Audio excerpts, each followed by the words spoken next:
Hotep família, mais um vídeo aqui no canal. Família, hoje a gente vai trocar uma ideia rapidamente sobre o panafricanismo, que é um movimento ideológico, político, que surgiu entre final do século XIX e início do século XX, aqui na diáspora.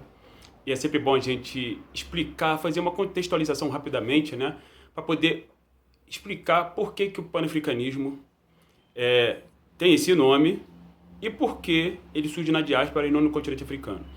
Como vocês sabem, o continente africano no século XIX, por conta do Congresso de Berlim, né, ele estava sob o domínio político, econômico, militar, pedagógico e também cultural de um imperialismo brutal, né, praticado, organizado, concebido, imposto pelos países europeus, que então estavam presenciando o fim da escravidão nas suas colônias, né, a qual era povoada por populações africanas, e estava dando o segundo passo, né, o passo seguinte, para a consolidação do seu domínio político, econômico, militar também, né, não só nas colônias as quais eles tinham sob seu controle, como também agora num outro espaço geográfico fundamental, que era o continente africano, de onde eles tinham retirado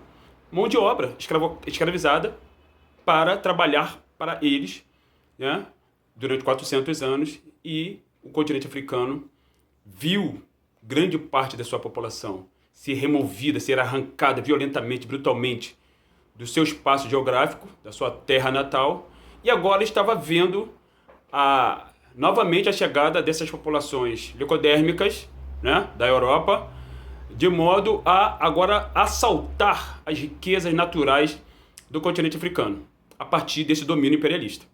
Porque o objetivo era, fundamentalmente, manter o domínio não só político e econômico, mas também um domínio, por que não dizer, racial, né? Porque o imperialismo, ele obviamente, ele está sustentado pela estrutura do racismo, né? Assim, o capitalismo, ele é sustentado pela estrutura racial, fundamentalmente, né?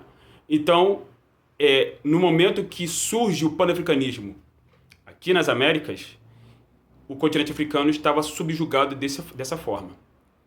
Porém, conforme explica Kwame Ture, neste livro aqui, né, e também em suas falas, Stockley Carmichael, seu nome africano é Kwame Ture, o panafricanismo, ele não surge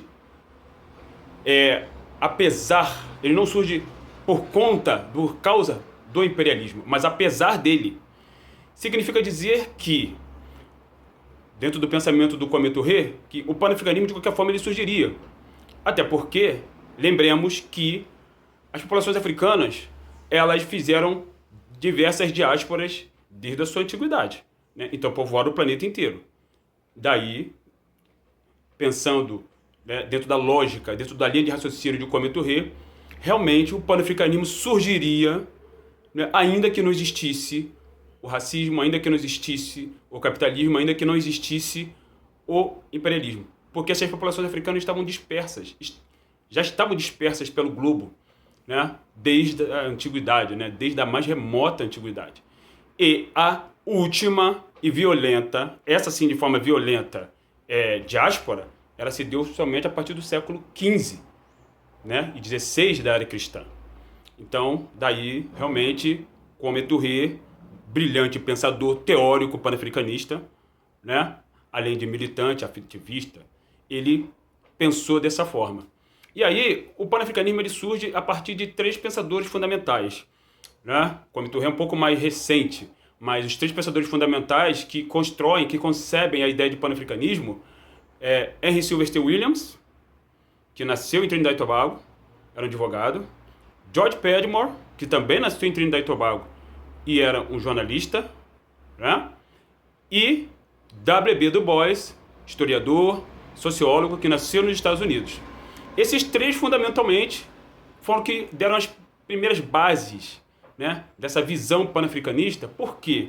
Porque eles entenderam que na diáspora, né, Estados Unidos e Caribe, as populações africanas, elas estavam alijadas, fundamentalmente, da sua própria história, né? da sua cultura. Elas estavam brutalizadas culturalmente, politicamente, economicamente. O panafricanismo ele surge justamente para combater o capitalismo, para combater o racismo, para combater o eurocentrismo, né? Só que o panafricanismo ele não fica restrito apenas a uma visão política e econômica, o que já não é pouco. O panafricanismo também ele vai atacar fundamentalmente essa visão hegemônica presente dentro da pedagogia implantada violentamente nas colônias aqui nas Américas e também no continente africano, que foi feito de colônia, foi fatiado, foi cortado como um pedaço de bolo, dividido, né? Quando, por volta do surgimento da concepção do Congresso de Berlim, as potências europeias, elas dividem, colocam o mapa do continente africano sobre a mesa e dividem de acordo com seus interesses políticos e econômicos, né? Então o panafricanismo ele surge para combater essa visão, para restabelecer o domínio, né, o controle do continente africano a partir dos seus próprios filhos, né, e filhas, fundamentalmente. Até porque essa visão externa, essa visão alienígena que estava violentamente ocupando o continente africano, ela também traz uma visão patriarcal, né? E o continente africano, apesar de a gente entender que, obviamente, conforme a história demonstra, os historiadores panafricanistas já demonstraram, sociólogos, antropólogos, que sim, existe desde a antiguidade, né, o domínio, o predomínio do homem dentro das sociedades africanas no que diz respeito à questão do controle político, né, dessas sociedades, político e religioso, porém, a presença da mulher ela é muito forte, da visão feminina, da visão do matriarcado africano, ela é muito forte dentro das sociedades africanas. De modo que as mulheres também, desde a antiguidade, conforme a gente pode atestar e verificar nas obras dos autores de referência, como, por exemplo, Cheikh Anta Diop, né? Nessa obra aqui, Nações Negras e Cultura, né? Cheikh Anta Diop, um dos maiores pensadores, o maior pensador da história do continente africano e panafricanista também. As mulheres no continente africano eram, já desde a antiguidade, dirigentes políticas, né? Chefes militares, foram rainhas no continente africano. E muitas das vezes eram elas quem determinavam quem iria estar no poder. Elas tinham o poder de socialização, o poder de transmissão do poder político estava em suas mãos através do ventre.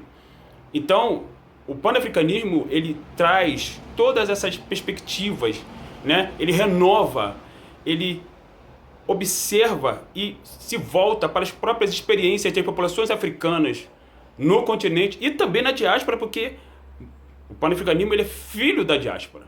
E obviamente, ele vai beber na fonte dos próprios movimentos contra a escravidão, contra o racismo, que vão ser verificados, vão se manifestar aqui na diáspora, como, por exemplo, a Revolução do Haiti. E o Haiti fica no Caribe, né? Então, esse, no primeiro momento, foi um dos vídeos que nós vamos falar sobre o panafricanismo, abordando esse aspecto do panafricanismo que a gente abordou aqui, e teremos mais vídeos falando sobre o panafricanismo e os seus autores e autoras, suas contribuições, né? Para que nós possamos discutir e trabalhar essa questão muito fundamental para nós, pretas e pretos, na diáspora e no continente africano. Ok, família? Hotep, África no Centro.